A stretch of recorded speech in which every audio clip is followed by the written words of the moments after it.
जय श्री कृष्णा। राधे राधे। आइए सुनते हैं गुरुवारी एकादशी की यह कथा।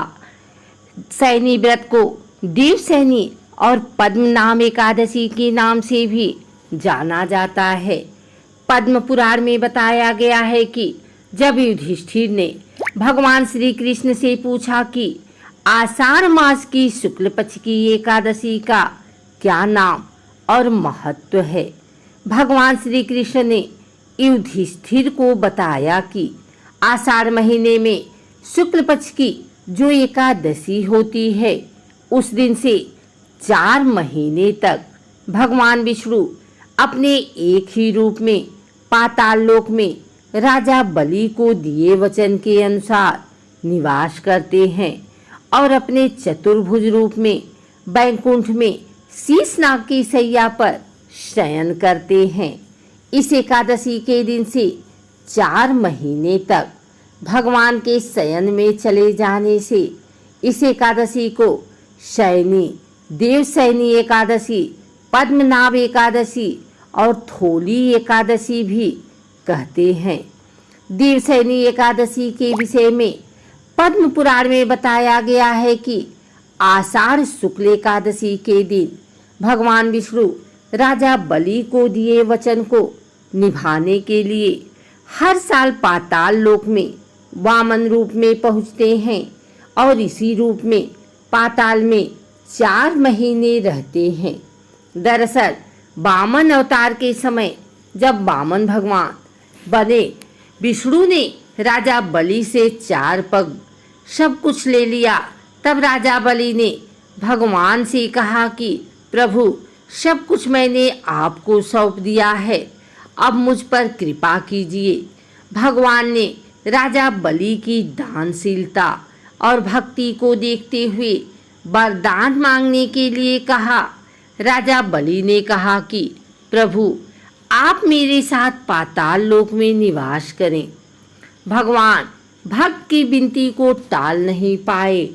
ऐसे में देवी लक्ष्मी परेशान हो गई और राखी के बंधन में राजा बलि को बांधकर उन्होंने भगवान विष्णु को पाताल लोक से मुक्त करवाया। इसी समय भगवान ने राजा बलि को वरदान दिया था कि वह हर साल आषाढ़ शुक्ल एकादशी से कार्तिक शुक्ल एकादशी तक पाताल में रहेंगे। इस समय को चातुर्मास कहते हैं। एक अन्य कथा के अनुसार भगवान विष्णु का शंखचूड़ नामक असुर से वर्षों तक युद्ध चला। इस युद्ध में भगवान काफी थक गए। तब देवताओं ने आषाढ़ शुक्ल एकादशी के दिन भगवान विष्णु की पूजा की और उनसे निवेदन किया कि आप काफी थक गए हैं, अतः आप शयन करें और जब तक आप शयन करें सृष्टि का काम रूप को सौंप दे। देवताओं की विनती पर भगवान देवलोक के 4 प्रहर, जो पृथ्वी के 4 महीने बराबर होता है, शयन करने चले गए। इस घटना के बाद से हर साल आषाढ़ शुक्ल एकादशी को देवशयनी एकादशी का व्रत पूजन किया जाने लगा। देवशयनी एकादशी के प्रभाव और लाभ को लेकर एक कथा राजा मानधाता की है। राजा बहुत ही धर्मात्मा थे, लेकिन एक बार कई वर्षों तक इनके राज्य में बरसात नहीं हुई और सूखा पड़ गया। जनता व्याकुल हो गई और राजा परेशान। ऐसे में इन्हें एक ऋषि ने देवशयनी एकादशी व्रत करने की सलाह दी। राजा ने संपूर्ण प्रजा के साथ देवशयनी एकादशी का व्रत किया, जिससे इनके राज्य में खूब बरसात हुई और फसलें लहलहा उठी। इसके बाद से राजा ने हर साल अपनी प्रजा से इस एकादशी के व्रत करने का आदेश दिया। तभी से आम जनों में इस एकादशी का व्रत प्रचलित हो गया। देवशयनी एकादशी के व्रत के लाभ और महत्व का वर्णन करते हुए पद्म पुराण में बताया गया है कि इसका पुण्य ऐसा है कि 4 मुखों वाले ब्रह्मा जी भी इसके पुण्य का वर्णन नहीं कर सकते हैं। जो व्यक्ति इस व्रत को करता है वह पाप मुक्त व्यक्ति उत्तम लोक में स्थान पाने का अधिकारी बन जाता है। शयनी एकादशी का व्रत करने वाला महापुण्यवान होता है और इन्हें एक साथ कई यज्ञ और उत्तम उत्तम वस्तुओं को दान का पुण्य प्राप्त हो जाता है। भगवान श्री कृष्ण ने कहा कि जो व्यक्ति देवशयनी एकादशी का व्रत करता है वह भगवान विष्णु का परम प्रिय होता है। देवशयनी के दिन भगवान विष्णु पाताल में सोने चले जाते हैं, इसलिए देवशयनी से देव प्रबोधनी एकादशी तक मनुष्य को पलंग पर नहीं सोना चाहिए। इस समय में जो व्यक्ति भूमि पर शयन करता है और फलास के पत्तों पर भोजन करता है, नियमित दीप दान करता है और ब्रह्मचर्य का पालन करता है, वह पाप मुक्त व्यक्ति वैकुंठ में स्थान पाता है और भगवान की सेवा में रहा कर। यदि आप देवशयनी एकादशी का व्रत रख रहे हैं तो तिथि की शुरुआत को जानने और उसके बाद प्रातः काल उठकर स्नान आदि से निवृत्त हो जाएं। इसके बाद श्री हरि भगवान की मूर्ति या चित्र को लाल या पीला कपड़ा बिछाकर लकड़ी के पाट पर रखें। मूर्ति को स्नान कराएं और यदि चित्र है तो उसे अच्छे से साफ करें। पूजन में देवताओं के सामने धूप दीप अवश्य जलाना चाहिए। देवताओं के लिए जलाए गए दीपक को स्वयं कभी नहीं बुझाना चाहिए।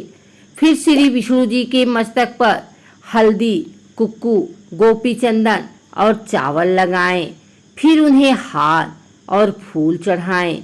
फिर श्री हरि विष्णु जी की पंचोपचार पूजा या षोडशोपचार पूजा करें। पंचोपचार में गंध पुष्प धूप दीप और नैवेद्य अर्पित करने के बाद आरती की जाती है।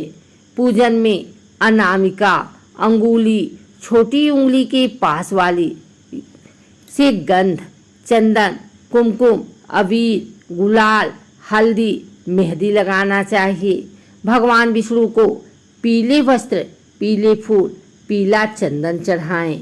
उनके हाथों में शंख चक्र गदा और पद्म सुशोभित करें। पूजा करने के बाद प्रसाद या नैवेद्य चढ़ाएं। ध्यान रखें कि नमक मिर्च और तेल का प्रयोग नैवेद्य में नहीं किया जाता है। प्रत्येक पकवान पर तुलसी का एक पत्ता रखा जाता है। अंत में आरती करें।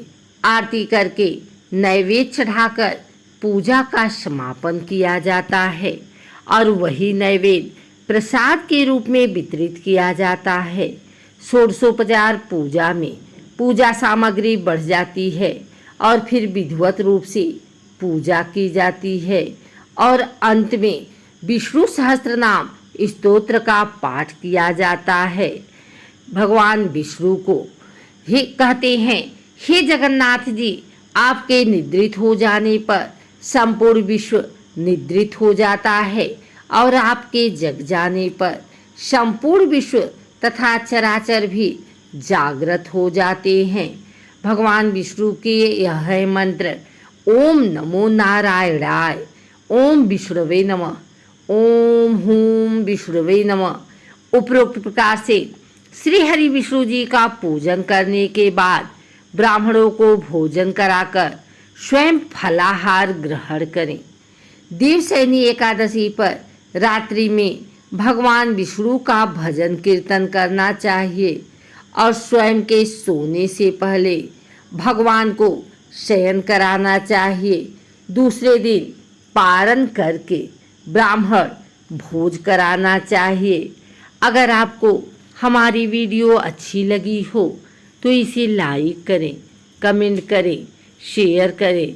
हमारे चैनल को सब्सक्राइब करके बेल नोटिफिकेशन ऑल पर सेट कर लें ताकि आगे आने वाली वीडियो सबसे पहले आप तक पहुंच सके। धन्यवाद।